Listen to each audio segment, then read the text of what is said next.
Ça va? Donc on reprend alors la fin du dernier cours qui traitait de la forme qu'allait prendre la Géoula de Am Israël et du monde tout entier. On avait expliqué qu'il y avait deux processus qui marchaient simultanément. Un processus qui était extérieur, où on voit qu'en réalité ce sont les hommes qui doivent faire l'effort de monter vers Dieu. Et ça c'est Tishrei, Taf, Shin, Resh, comme les lettres de Tishrei, Tashrak. Ou alors, en même temps, un processus intérieur qui est en fait Dieu qui descend vers les hommes. Et ça c'est le processus de Nissan, puisque le mois de Nissan, Dieu est descendu dans ce monde pour nous sauver, pour nous sortir d'Égypte. Et en fait, les deux se passent en même temps, et c'est une discussion entre les deux sages, Rabbi Eliezer et Rabbi Yoshua, à quoi correspondrait la Géoula de Am Israël. Est-ce que c'est du bas vers le haut? Est-ce qu'elle va dépendre de notre Teshuvah? Ou est-ce que de toute façon elle arrive parce que c'est une lumière qui vient du haut vers le bas malgré notre état? Est-ce que c'est possible qu'on soit sauvé malgré notre état? Je vous pose la question. Il y a une preuve? La sortie d'Égypte, c'était ça. Ça veut dire on a été sauvé malgré notre état. Qu'est-ce que ça veut dire par là? Ça veut dire qu'en réalité, Dieu a sauté par-dessus, a passé au-dessus de notre niveau. C'est ce qu'on appelle Pessah. Pessah, c'est passer au-dessus. Donc je vous pose la question, Dieu est passé au-dessus de quoi? Il a marqué au-dessus des maisons d'Israël. Mais en fait, Dieu est passé au-dessus de notre niveau. Il n'a pas tenu compte, à ce moment-là, de notre niveau, parce que s'il devait tenir compte de notre niveau, on ne serait jamais sorti d'Égypte. Et donc, il y a des accélérations dans l'histoire, où Akadosh Baruch Hu fait des choses qui sont au-delà de ce que même le peuple a mérité, a préparé, et ainsi de suite. Qui sont quoi? Qu'est-ce que tu veux dire par là, les 40 jours, 49 jours? Oui, ça c'est un travail, tu as raison. Mais c'est tout ça parce qu'on a reçu gratuitement à Pessah. Alors, on reprend maintenant du troisième paragraphe. Sibat adavar, mashemitzat chitzoniyuta olamot, matrila hageula. La raison pour laquelle c'est de l'extériorité des mondes que commence la Géoula, meharaglaim, c'est-à-dire des pieds.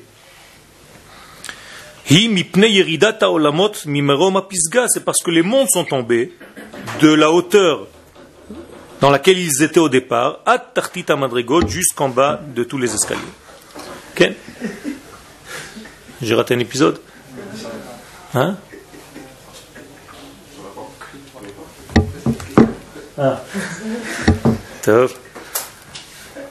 Pas vu. Alors, le secret ici, c'est que la Géoula peut commencer de deux manières différentes. Ou du haut vers le bas, ou du bas vers le haut. Alors, ici, donne le Rav Harlap la raison pourquoi la Géoula doit commencer des pieds vers la tête. Imaginez-vous un corps humain qui commence à être délivré à partir de ses pieds et on monte tout doucement jusqu'à la tête. Pourquoi la délivrance se fait de cette manière-là? Pose la question, il le rave, et il répond tout de suite, parce que les mondes très très élevés sont tombés très bas. C'est-à-dire que pendant la création du monde, après la faute du premier homme, tout est tombé à un niveau très très bas. C'est-à-dire que comme c'est tombé très bas, ça doit commencer en fait du très bas en revenant vers le très haut. Vous vous rappelez, on avait expliqué une fois du bet vers le aleph. Du monde de la séparation, le mot bet, la lettre bet, c'est une lettre de dualité, vers la lettre Aleph de l'unité. Vous vous rappelez de ce degré, ce qu'on appelle Olama Ba. Bet qui va vers le Aleph. Ça veut dire quoi? Ça veut dire que, puisque nous sommes dans un monde avec ces degrés, ces qualités, on est tombé dans ce degré-là. Eh bien, c'est de là qu'on doit commencer. Dans la tchouva, c'est la même chose. Peu importe où tu es tombé dans ta vie, par tes fautes, de là-bas, tu dois commencer à remonter. Si tu commences à te dire « Non, c'est trop loin, je ne pourrai jamais revenir à Aleph, à l'unité », il y a un problème. Donc tu dois avoir confiance en toi, une émouna, que les choses se font du bas vers le haut, des pieds vers la tête, c'est-à-dire du monde le plus extérieur vers le monde le plus intérieur. Tout doucement, tu montes les étapes à l'intérieur même de toi. La Géoula du monde, c'est la même chose. C'est-à-dire que quand on voit le processus de la création du monde à Bereshit, on voit qu'en réalité, Akadosh Baruch Hu a créé quoi d'abord? Les choses extérieures, les plus lointaines. Et tout doucement, il crée les choses les plus intérieures, en finissant par l'homme et après le Shabbat. Vous vous rappelez? Pourquoi Dieu a créé les choses de cette manière-là, du plus loin, du plus grossier, du plus matériel vers le plus spirituel? Parce que ça, c'est le degré de ce monde. Le monde dans lequel nous sommes, la première vue que nous avons de n'importe quelque chose, quand on est en train de regarder, on voit d'abord son extériorité. C'est un four. Qu'est-ce que tu peux dire, c'est un four? Parce que c'est comme ça, parce que Hachem nous a créé comme ça. Oui, mais... C'est la cause, c'est de là. D'accord, mais est-ce que la chose la plus extérieure, c'est celle qui paraît en premier? C'est comme ça que ça se passe dans ce monde. Les olam aklipa kodemet la pri. Ça veut dire quoi? Ça veut dire que... Non, si tu fais l'inverse, l'inverse existe déjà. C'est-à-dire la neshama existe avant le corps. On est d'accord? Okay? La neshama existe avant le corps. Mais le corps, c'est lui qui va, en l'amenant ici dans ce monde, va inviter la neshama qui existe déjà. Okay? Quand vos parents vous ont amené au monde, okay? Ils ont amené quoi? Un corps ou une âme? Un corps. Et l'âme, d'où elle sort? Est-ce qu'elle existait avant ce corps ou pas? Il a fait. Mais qui apparaît avant? Le corps. Voilà, c'est ça l'exemple. Ça veut dire que Dieu a créé un système comme ça où les choses les plus fines apparaissent en dernier. La même chose quand un enfant grandit. Dans les premières années de sa vie, vous allez voir ces choses les plus grossières. Et au fur et à mesure qu'il grandit, vous allez voir sa finesse. Parce que sa neshama rentre tout doucement au fur et à mesure qu'il grandit. La Géoula se fait de la même manière. C'est comme un enfant qui grandit, comme tout ce qu'on vient de donner comme exemple. D'accord? Du très loin au très pnimi intérieur. Ken? Comment ça se fait que les générations d'avant, elles étaient plus proches de Dieu que celles de maintenant? Donc c'est à faux. Pourquoi tu dis qu'elles étaient plus proches de Dieu? C'était au niveau individuel ou collectif? Au niveau individuel. Il a fait. Mais si une chose est appliquée au niveau collectif, ça s'applique aussi. Non, il y a des différences dans les générations où, par exemple, dans tout le temps des Tanaïm, les Tanaïm, eux, qui avaient la sagesse, étaient des grands, mais la plupart du peuple qui n'avait même pas de livre pour lire, étaient des gens très très simples, ne comprenaient pas. Alors, parce que le niveau collectif est un niveau qui se travaille et qui, en fait, c'est lui qui fixe s'il y a Géoula ou il n'y a pas Géoula. La Géoula ne se tient pas au niveau individuel. Au niveau individuel, ça dépend de l'effort de chacun, et donc il va y avoir un effort, les hommes vont grandir d'un niveau. Mais si le peuple tout entier n'est pas à ce niveau-là, on ne peut pas faire une Géoula avec 2 ou 3 hommes individuels, même s'ils sont les plus grands du monde.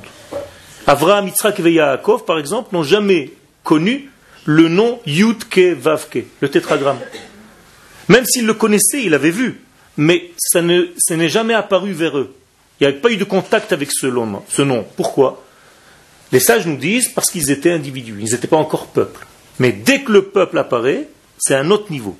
Le peuple, il a une force de dévoiler le Yud-Ke Vav-Ke, le tétragramme, et là c'est un autre niveau. Et donc, dans les générations d'aujourd'hui, tu as raison qu'au niveau individuel, peut-être qu'on a perdu au niveau de la sagesse de ces grands qu'il y avait avant, mais au niveau collectif, on a gagné.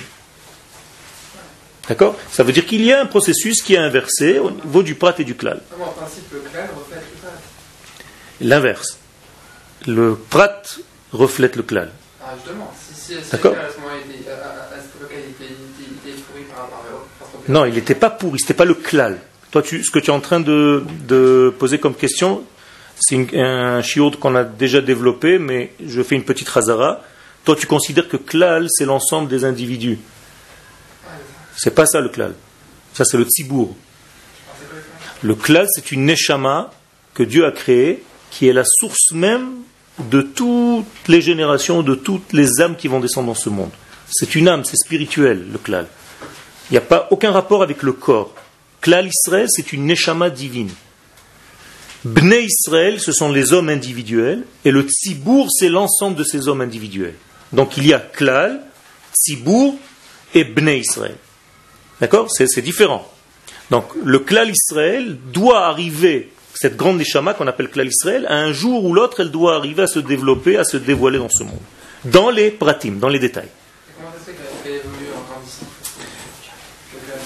Une âme, c'est... J'ai pas compris. Comment? Comment ça se fait que le clan évolue en grandissant? Qu'est-ce que ça veut dire qu'en grandissant? Parce que vous avez dit que le clan, maintenant, alors qu'il est plus... Ça veut dire qu'il se dévoile dans plus de détails. Donc il y a plus de ce klal, de cette grande neshama qui apparaît dans ce monde. C'est pas que lui il grandit, c'est toujours le même. Il ne peut pas bouger lui. D'accord? Vous avez d'autres questions? C'est ça, je me demandais, est-ce que le clan il peut évoluer, Non. grandir quoi? Le klal Israël, il est déjà au maximum de sa hauteur. C'est une neshama divine extraordinaire, comme un grand soleil, et qui envoie ses rayons dans chacun de nous. Dans toutes les générations, pas seulement à cette génération-là. Donc c'est comme s'il y avait une lumière verticale qui descendait dans toutes les générations qui étaient horizontales.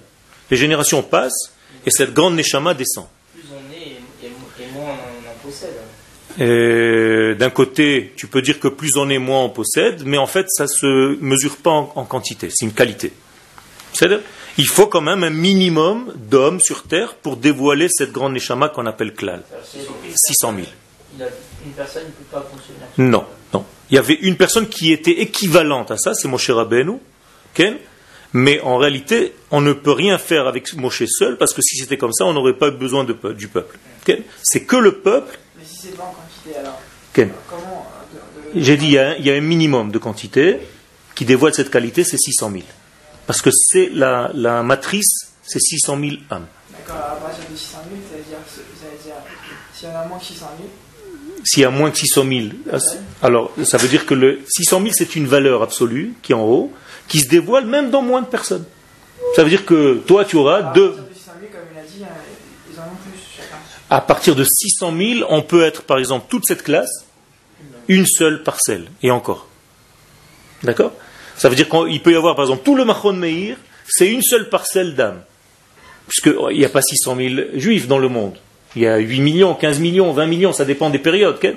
Mais alors, ça voudrait dire que pour une résurrection, il y aurait une âme par personne. Non, 600 000, non, il y aura une petite parcelle d'âme par personne, mais en réalité, un groupe entier fait partie de la même âme, et donc va se reconnaître qui était qui dans chaque Gilgoul. C'est quelque chose de très très très important, parce que chaque corps qui a fait le travail dans ce monde pour réaliser cette Neshama doit recevoir sa récompense. Donc tous les corps reviendront, mais en fait, imaginez-vous que maintenant, nous, on s'est levés, on a tous une résurrection de mort, mais je vais savoir que lui, c'était moi dans un Gilgoul d'avant, et lui, c'était moi dans un Gilgoul d'après, et on est tous des parcelles de la même Neshama. On va se reconnaître entre nous.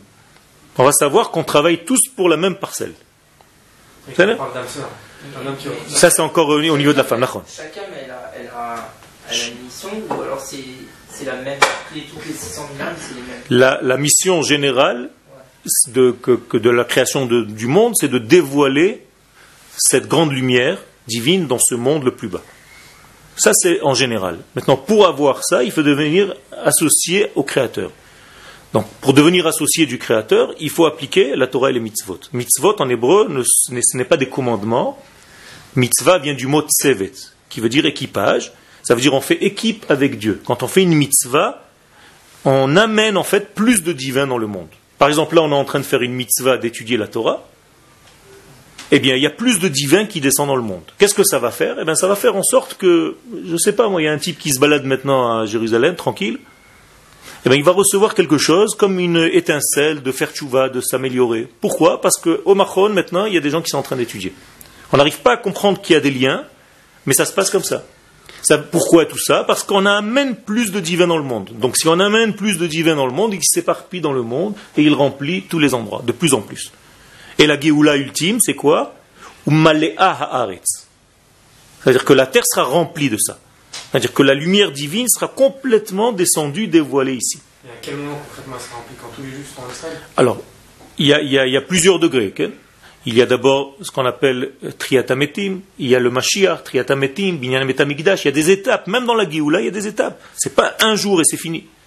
Alors la Géoula elle-même, si on considère qu'elle a commencé il y a 60 ans, parce que le peuple est en train de revenir sur sa terre, donc on est dans un processus, on n'est pas encore dans la Géoula complète, il faut que le Mashiach apparaisse, il faut qu'il construise le Beth Amikdash, il faut qu'il ramène les éparpillés de Ham Israël, donc il y a beaucoup d'étapes, jusqu'au degré le plus ultime, on ne sait pas exactement comment les choses vont se passer, comme ça dit le Rambam, personne ne peut vous dire exactement ce qu'il y aura tant que les choses ne seront pas passées.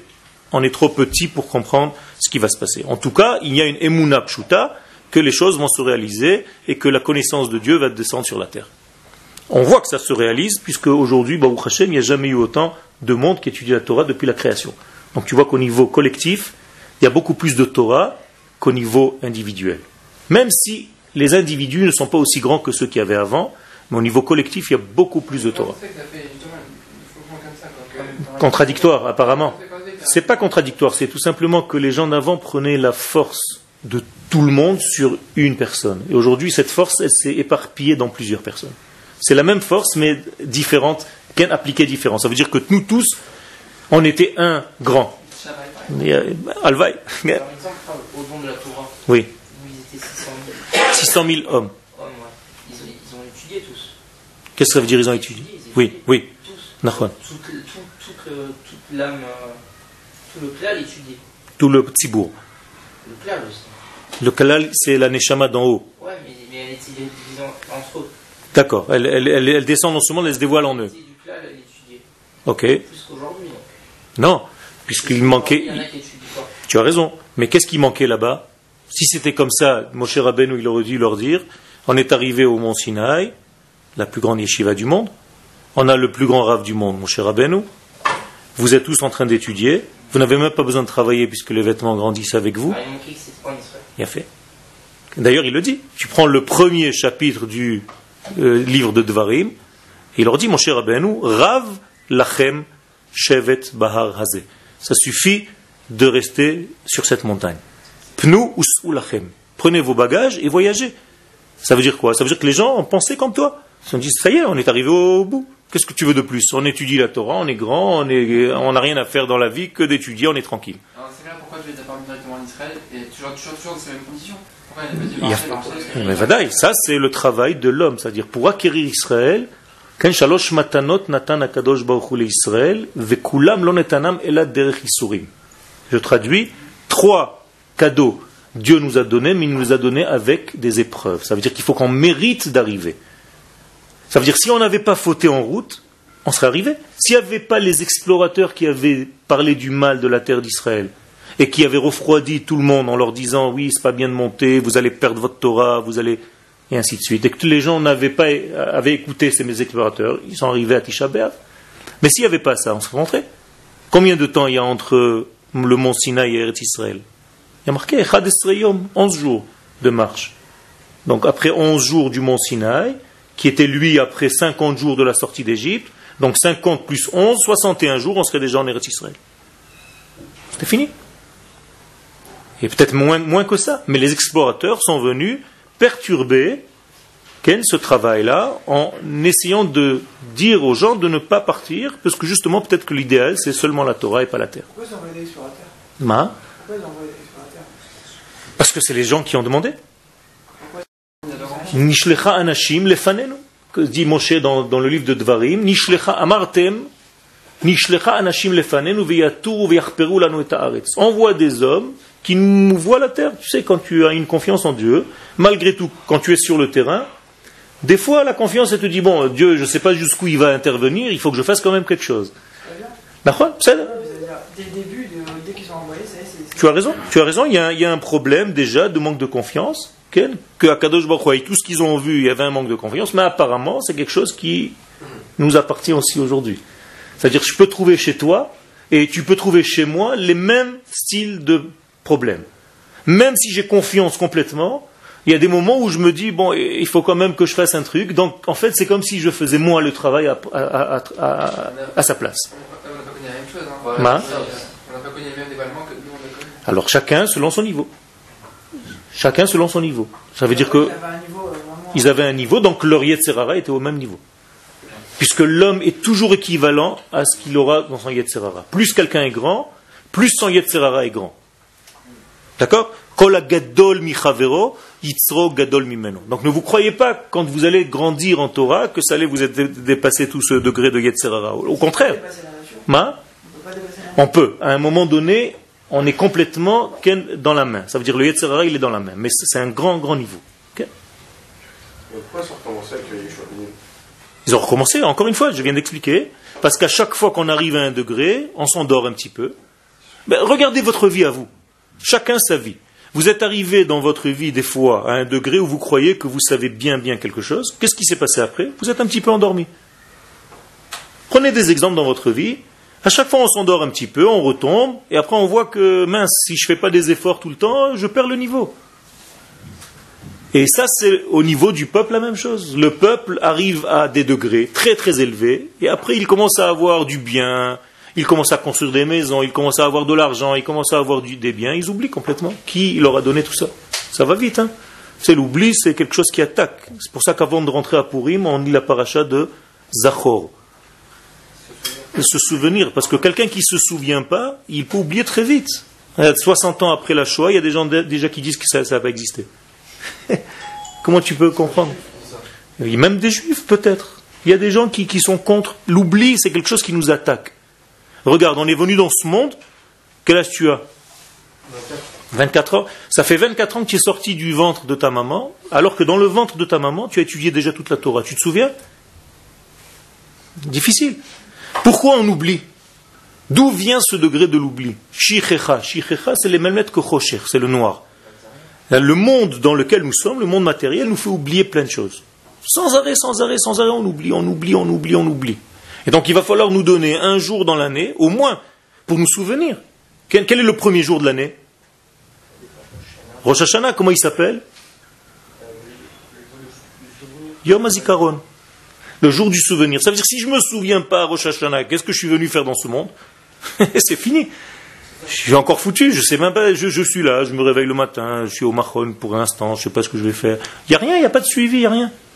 Parce qu'il n'y a pas d'Aemouna, tu ne sais pas vers quoi tu vas, tu n'as une vision que restreinte, petite. Vous comprenez? Donc l'oubli, c'est quelque chose qui nous attaque. Et quelqu'un qui ne fait pas l'effort de se souvenir, il est mort. Ok? Je pense qu'on a compris ce que vous voulez dire, mais je ne comprends pas vraiment le sens et pourquoi c'est comme ça. Parce qu'on dit que le reproche, c'est qu'on n'a pas fait vraiment confiance à Hachem, parce que quand on a fait confiance, c'est qu'on voulait voir par nous-mêmes, parce que peut-être Hachem, entre guillemets, ne fera pas tout le travail. Ok. Parce que là, c'est comme on dit, Hachem Yazor, Hachem Yadra. Il a fait, tu as raison. D'accord, moi je fais ça pour tout alors. Non, parce que tu as raison. Tu as raison. Tu as raison. Donc je dis pas qu'il y a un reproche maintenant pour les explorateurs. Je dis pas que c'est un reproche. Le reproche, c'est quoi? La conclusion. Ils auraient pu envoyer des explorateurs, d'accord? Il y a des gens qui font un voyage d'études, ils ont le droit. En Eretz Israël, c'est comme des explorateurs. Ils ont le droit. Ils viennent voir où ils vont trouver un travail, où est-ce qu'ils vont habiter. On a le droit.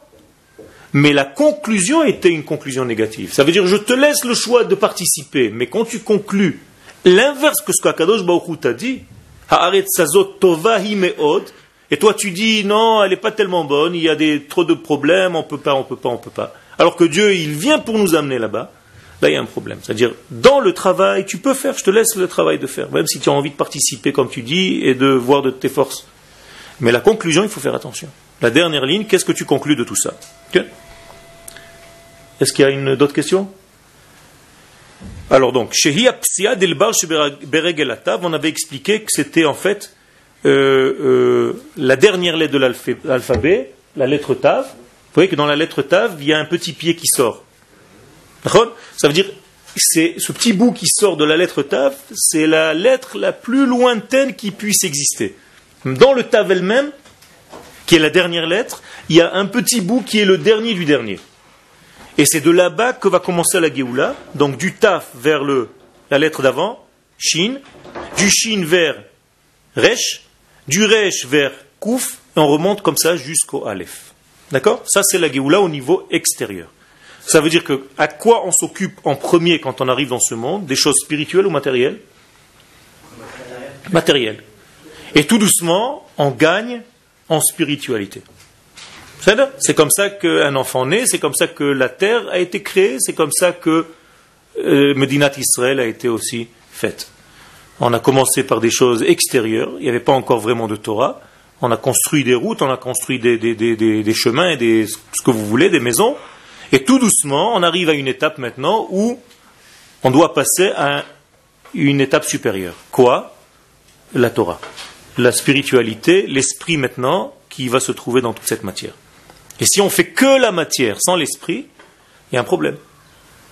Donc maintenant il est arrivé le temps, et c'est à peu près, ça correspond à votre âge, c'est pour ça que vous êtes là, où à votre âge, on commence à sortir un petit peu de la première étape de notre vie, ce qu'on a fait jusqu'à maintenant, qui était très très matériel, et maintenant vous êtes en train de vous intéresser à des choses un petit peu plus fines, c'est-à-dire que vous êtes en train de vous-même de passer à un processus de Géoula, de délivrance personnelle. Et au moment où vous allez vous enrichir complètement de ce degré spirituel sans perdre la matière, ça veut dire que vous devez rester sain aussi dans votre corps, même quand vous étudiez la Torah. Vous devez faire du sport, même quand vous étudiez la Torah. Quelqu'un qui ne fait pas de sport, il faute, parce qu'il casse son corps, et donc il va être fatigué, et quand il sera fatigué, il ne pourra pas étudier la Torah, donc ça revient au même. Okay. Les rabbanim, qui te dit qu'ils n'ont pas le temps? Ils prennent le temps. Pourquoi tu vis avec eux? Les rabbanim font du sport. C'est une mitzvah de faire du sport. Il y a des rabbanim qui font du sport. Bémet, je rigole pas. Plein de rabbanim font du sport. Maintenant, si tu considères que le sport c'est une perte de temps, c'est autre chose. Mais je te parle de la Torah que nous étudions, la Torah du Rav Kook. Le Rav Kook nous dit carrément les mots. Il nous dit shririm, chazakim, des muscles puissants. Non, c'est pas un remède. C'est pas un remède. Ça veut dire que tu dois, pour avoir une santé, comment tu peux étudier la Torah des heures? Comment tu peux étudier la Torah des heures si ton corps est faible, si tu n'as pas de puissance à l'intérieur de ton corps, si tu ne peux pas défendre ta terre, comme il dit, au niveau de la guerre? Pour l'instant, on est encore dans ce degré-là, on est obligé de le développer. Ouais, mais encore une fois, tu te contredis de ce que tu as dit tout à l'heure.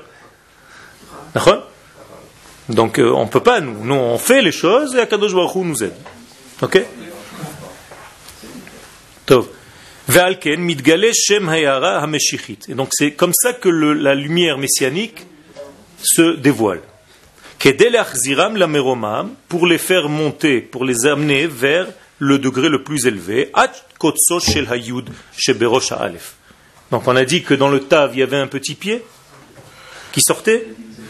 Eh bien dans la première lettre de l'alphabet, c'est le Aleph. Qu'est-ce qu'il y a au départ du Aleph? Un Yud. C'est-à-dire? Donc du Yud qui était en fait la même chose dans la lettre Tav, c'est un petit Yud qui sort. En fait, tu remontes toutes les lettres de l'alphabet jusqu'au premier Yud qui est en haut à droite du Aleph. Mais il y a le Yud en bas. Parce que c'est le nom de Dieu, c'est l'unité. 2 fois Yud, c'est 20, et le Vav, c'est 6, c'est 26. D'accord? Ça veut dire que là, on remonte jusqu'au premier Yud de la lettre Aleph. C'est-à-dire de la dernière patte du Taf jusqu'au premier Yud du Aleph, c'est ce qu'on appelle la Géoula. Tout doucement, du bas vers le haut, on monte, on monte, on monte. Ve'ayara meshichit azot. Et cet éclairage messianique, eina ba'al yedeh hayerida. Celle-là ne vient pas par la descente, elle vient par la montée. C'est nous qui montons. Et la adraba, mikevan sheyardu lemakom hayoter namuch. Et tout ça parce que nous sommes tombés dans les degrés les plus bas. Megale Akadosh Baruch Hu shama et haor hamavik. C'est là-bas même qu'on commence le travail. Akadosh Baruch Hu nous dévoile que même du degré le plus bas, on peut commencer à voir, ou à entrevoir en tout cas, la lumière la plus haute. Au Rosh el Mashiach, la lumière messianique. C'est pour ça qu'il ne faut jamais désespérer, et il ne faut jamais tomber dans la déprime, ce qui est en fait la maladie la plus grave. La dépression est la maladie la plus grave, selon la Chassidoute, c'est le 50e degré d'impureté. Quand quelqu'un tombe dans ce 50e degré d'impureté, chas v'shalom, il a beaucoup de mal à sortir de ça, et en fait c'est la plus grande des maladies. Il faut tout le temps faire attention de ne pas rentrer sombrer là-dedans. C'est pour ça que Mishenichnas Adar, Marbin Besimcha, il faut avoir une simcha profonde depuis le jour où Adar commence. Et quand il y a marqué le mois de Av, Mishenichnas Av, qu'est-ce qu'il y a marqué? Mais Ma'atin Besimcha. Qu'est-ce que ça veut dire? On diminue la simcha. Est-ce que ça veut dire qu'on doit être triste? Non. C'est toujours de la simcha. Mais ou plus ou moins, mais la seule valeur qu'on a dans le curseur s'appelle simcha. Il faut faire très attention à ça, parce que servir Dieu dans la colère, dans les nerfs, dans la peur, dans l'angoisse, ce n'est pas servir Dieu. Servir Dieu, Ivdu et Hashem besimcha. C'est avec la simcha qu'on doit servir à Kadosh Baruch Hu. Et donc il faut s'efforcer tout le temps, si tu vois que tu tombes et tu t'éloignes de cette simcha, fais en sorte de la rattraper. Oui, mais la crainte de Dieu, elle peut entraîner aussi une angoisse, de mal faire aussi, de mal servir Dieu. Il a fait. C'est pour ça que c'est pas une crainte de cette manière-là. C'est pas une peur infantile. C'est une crainte, en fait, de la révérence divine qui, en réalité, te remplit de joie intérieure. Et ta crainte, en fait, c'est une crainte de ne pas perdre ton lien d'amour. C'est ça que tu dois craindre. D'accord? C'est une crainte de ne pas perdre le lien qui me relie à Kadosh Baruch Hu. Ça, je dois craindre toute la journée. De perdre l'amour, de perdre la simcha, de perdre tout ça. Ça, il faut faire attention. Quand ce qui a marqué dans Amalek, Zachor et asher asa lecha Amalek, baderech betzetrem mi Mitzrayim, asher karcha baderech. Il t'a refroidi. Qu'est-ce que ça veut dire refroidi? C'est la tristesse. Quelqu'un qui est chaud, c'est quelqu'un qui est sa mère, qui est dans la simcha. Quelqu'un qui est froid, c'est quelqu'un qui est dans la tristesse, dans la mélancolie, dans l'angoisse. Baderech, va'ta'ayef. Et ça entraîne quoi, cette angoisse? La fatigue. C'est tous les symptômes d'un homme qui est chas v'shalom dans la dépression. Donc tu perds la crainte de Dieu, tu perds ton contrôle de ton corps, tu deviens faible, tu ne penses qu'à dormir. En fait, tu es devenu dépressif, chas v'shalom. Et ça, il faut faire très attention de ne pas servir Dieu dans cet état. Il faut servir Dieu dans la simcha, et c'est une mitzvah, mamash, d'être dans la simcha tout le temps. Okay. Le lendemain de Purim, ça diminue déjà, malgré nous. Okay. Tu as raison. C'est cette fête que vous avez parlé ou... Non, moi je parlais de Av. De Av. Parce qu'en réalité, le lendemain de Purim, on continue vers Pesach. Ken Yamim Tovim Ayol Israël, dit Rashi, Purim ve Pesach. La simcha, donc, commence le premier... C'est pas qu'elle commence. On augmente le volume le premier Adar. Et le Premier Av, on commence à diminuer le volume, mais il est là. C'est toujours la simcha. Attention. C'est-à-dire? Ok. Asher mitzad godel avakato venitzriuto lo tuchal shum chashecha shebaolam lehadiach et oro agadol. Donc en réalité, cette lumière messianique, si on la ressent normalement, sainement, elle ne doit jamais nous quitter. On doit être tout le temps dans cet état de simcha intérieur et extérieur, tout le temps dans un feu intérieur de lien avec Akadosh Baruch Hu. Si notre Torah devient froide, éteinte, lourde, sans avoir envie, comme si c'était lourd pour toi, tu commences à te poser des questions, il y a un problème dans ton étude. Kol ze itachen, rak mipne shelo haita kavanat hayirida mitzad haanashim ba'alei habechira liglol al yedei ze et hayara המשיחית, אולם לו הייתה כוונה כזו, הייתה מרעילה את הירידות ברעל כל כך מסוכן עד שגם אורו של משיח לא היה יכול למצוא מקום שם. ולא הייתה שום אפשרות לתקן כל זה זולת על ידי מירוק רב ויגונות ואיסורים קשים ומרים עד מאוד, רחמנא ליצלן. Donc dit le Rav, on peut monter du bas vers le haut parce que la descente n'était pas une descente d'un choix. Le monde a été créé comme ça. Comme tu as dit tout à l'heure, le monde a été créé comme ça. C'est-à-dire que le monde a été créé, que la matière apparaît avant l'esprit. Eh bien, puisque c'est comme ça, l'homme a la place de faire ce travail de monter. Mais si, chas v'shalom, c'était à cause de nous que le monde, ce processus était comme ça, ce processus, je répète, si c'était à cause de l'homme, en fait, que tout commence par dévoiler d'abord l'extérieur avant l'intérieur, ce qui n'est pas le cas, c'est pas à cause de l'homme, c'est Dieu qui a créé le monde comme ça, mais si c'était à cause de l'homme, on n'aurait jamais pu monter véritablement. Ça aurait été très difficile. On aurait pu monter, mais avec beaucoup de peine, beaucoup de difficultés.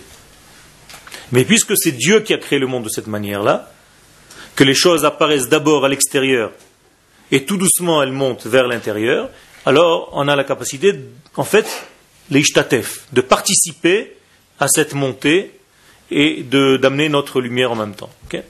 Chacun selon ce qu'il a de la Torah, chacun selon ce qu'il peut faire. Bereshet ta'ut nora'azo, on est au dernier paragraphe, dans ce filet d'erreur terrible, nafal hashatz shem reshaim irka.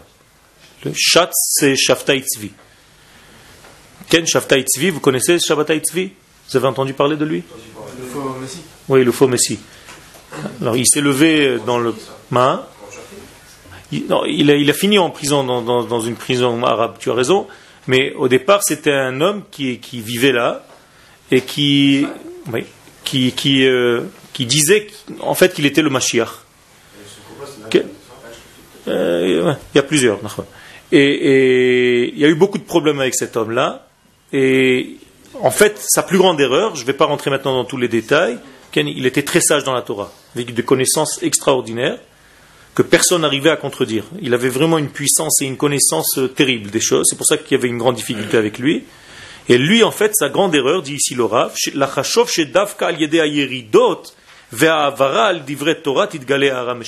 lui, il a pensé, puisque tout commence par le bas vers le haut, qu'est-ce qu'il faut faire?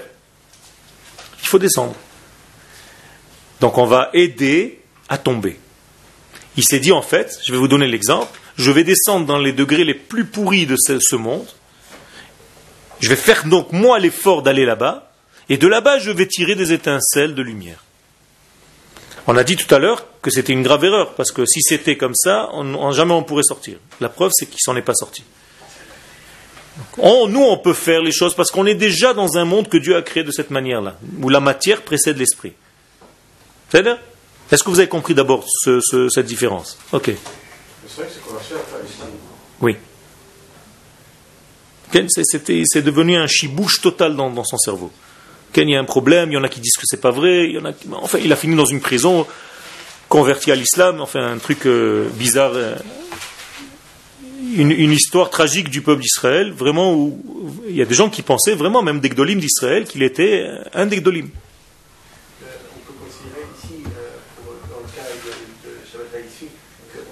Comme il est né, comme il a même à l'âge où il était de connaissance, il était avec cet âge.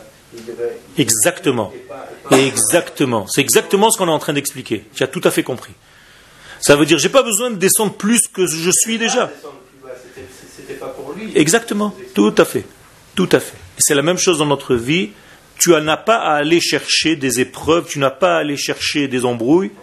Déjà, avec ce que tu as, ça suffit. Commence à monter du bas vers le haut. C'est tout. Lui, au contraire, voulait descendre encore plus pour aller chercher quelque chose, je ne sais quoi, et le remonter. Il est tombé, il n'est plus remonté. Il voulait descendre, c'est pas, il allait chercher des gens qui étaient perdus.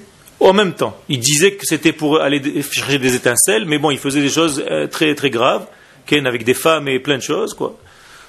Peu importe. Ça veut dire descendre dans la Touma, la plus Touma qui puisse exister, pour retirer de là-bas des étincelles. Et donc c'est un jeu dangereux, interdit, et on a vu comment ça s'est terminé. Donc, Chas v'Shalom, il ne faut pas jouer à ça. Donc ici, le Rav parle, puisqu'on parle de messianisme, n'essayez pas d'aider Akadosh Baruch Hu en accélérant le processus d'aller vers le mal. Faites du bien, c'est tout. On n'a pas besoin encore de mal dans ce monde pour te dire, oui, je vais faire du mal parce que de là-bas, je vais retirer le bien. Non, on n'a pas besoin de toi. Dieu déjà sait ce qu'il fait. Il n'a pas besoin d'aide dans ce sens-là. Tu veux aider Dieu, on peut aider Dieu, mais dans l'autre sens. Okay?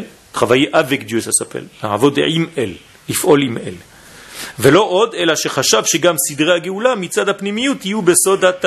Et lui, en fait, son erreur, il pensait que toute la Géoula, elle venait du bas vers le haut. Il n'y avait aucune Géoula qui venait du haut vers le bas, comme on a expliqué la fois dernière et au début de ce shiur. C'est-à-dire qu'on avait expliqué qu'il y avait un processus qui venait du haut vers le bas, du système Nissan, vous vous rappelez ? En même temps que le système Tishrei qui vient du bas vers le haut. Lui considérait que non. Lui considérait que toute la Géoula était seulement du bas vers le haut. Donc qu'est-ce qu'il faut faire ? Il faut descendre au plus bas pour essayer de remonter. Donc il a en fait changé, inversé tout le sens des choses. Venilkad berisho, il a été fait prisonnier par sa propre rishut, sa propre mécréance. Vegaram lekol atzarot agdolot, il a causé toutes les grands malheurs. Ve'aredifot, et le fait que les Juifs soient poursuivis. Hanoraot shesavlu achenu bnei Israël, que tous les enfants d'Israël ont subi. Mais az ve'ad ata, de son époque jusqu'à maintenant. Ça veut dire le Rav lui met dessus toutes les fautes. Le Rav Harlap lui dit c'est à cause de lui qu'on est encore poursuivi jusqu'à maintenant de tout ce qu'on... Ad ata, lui quand il parlait, la Shoah n'était pas encore. Ken? Shabbat Tzvi, pas ? Non, Shabbat Tzvi c'était il y a bien longtemps. Mais je parle du Rav Harlap qui écrit ce cours. Oui, mais on va la voiture qui on parle. J'ai pas compris. On va la la faute sur lui. Sur Shavtai Tzvi. Ah, je Ouais. Lui, le Rav Harlab remet la faute sur lui, dit que tout ce qu'on a eu, tous les pogroms, tous les machins contre les juifs, jusqu'à maintenant, c'est-à-dire jusqu'à son époque où il écrit ce texte, c'était à cause de Shavtai Tzvi. Aval Lashav, Kol Chezionotav. Et nous on sait, dit le Rav, que toute cette idée qu'il avait développée était vaine, n'avait pas lieu d'être, c'était une folie. Hamuralim ou Besheker Kol Yesodam, c'était de la, comment dire, Ra'al, du poison. C'était du poison et des mensonges tout entiers, que du mensonge. Sheken en shum yetzirat irida mevi alia. Car il n'y a aucune force que toi tu décides de descendre qui va te permettre de remonter. Ça veut dire ne jouez pas à ça. Zulat imieshna kvar yerida. Sauf si la descente elle est déjà, malgré toi. C'est pas toi qui l'as créée. Yordot shama neshamot gdolot. Alors, ça c'est ce que Dieu fait. Tu n'as pas besoin de participer à ce processus. Dieu déjà met des neshamot très élevés dans des degrés très bas. Ou meirot shama, pour qu'elles éclairent là-bas. Vedavka al yedei shmirat tzivyonan, et elles doivent garder leur identité. Et c'est en gardant leur identité, kdushatan vetaharatan, en gardant leur sainteté et leur pureté, mibli leitlachlech, beshum chet ve'avon, sans se salir par des fautes, par des chataim, ketem verevav, sans avoir aucune tâche, hen ma'alot et kol hayeridot umotziot kiakar mizolel. C'est grâce à ça qu'elles vont monter du très bas, en sortant avec elles plein de degrés qui attendent en fait qu'on les délivre de leur de ce monde noir. Ça veut dire que, je résume avec des mots simples, Dieu crée des neshamot, il les fait descendre dans des mondes très très très bas. C'est son choix, c'est pas moi qui participe à ça. Mais si c'est une neshama qui est comme ça, et elle peut être dans les individus, ces neshamot, elles sont habillées dans des corps. C'est-à-dire, si vous voyez une personne qui est dans un monde très très bas, c'est possible qu'Akadosh Baruch Hu l'a mise là-bas, parce que c'est une grande neshama, et qu'un jour ou l'autre, il va remonter en remontant avec lui plein de choses. Je vous donne un exemple. Par exemple, il y a un grand rave en Israël qui était un acteur de cinéma dans des films pas très clairs. Et quand il a fait tchouva, il est devenu aujourd'hui un des plus grands rabbanim d'Eretz Israël. Et il a ramené avec lui, en fait, plein des gens du monde du cinéma. Comment il s'appelle? Uri Zohar. D'accord? Vous étiez pas encore né peut-être. C'était... Hein? Il est mort? Non, il est vivant. Il est vivant, il est là, il est un grand rave en Israël. Il a 70 ans maintenant. Je parle, il jouait des films, il avait 18 ans. Okay.